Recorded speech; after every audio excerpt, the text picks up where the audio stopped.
Mga ka-disciple, napansin nyo ba?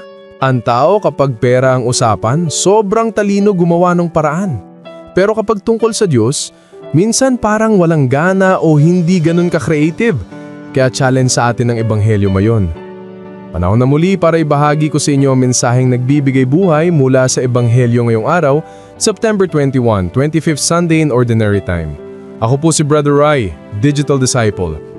Sa Ebanghelyo natin ngayon mula sa Luke 16 verses 1 to 13, ikinuwento ni Jesus ang tungkol sa hindi tapat na katiwala. Nang malapit na siyang tanggalin, gumawa siya ng paraan. Binawasan niya ang utang ng mga tao para magustuhan siya at may tumulong sa kanya kapag siya'y nawalan ng trabaho. At ang nakakagulat, pinuri pa siya ng amo dahil sa kanyang katalinuhan kahit hindi tapat ang inawa niya. Pero dito pumapasok ang lesson ni Jesus.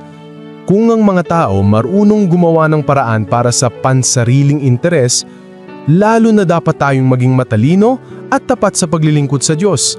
Hindi kayo makapaglilingkod sa Diyos at sa kayamanan. Mga ka-disciple, reflection question. Ano ang priority ng puso ko? Si Lord o ang pera, posisyon at mga bagay ng mundo? Marunong ba ako maging tapat sa maliliit na bagay para pagkatiwalaan din ako ng Diyos sa malalaki? Kaya reminder sa atin ngayon, gamitin natin ng ating talino, effort at resources hindi lang para sa sarili, kundi para sa kaharian ng Diyos. Doon tayo tunay na yayaman sa puso ng Panginoon. Ako po si Brother Rai, online for Christ, offline with purpose. God bless.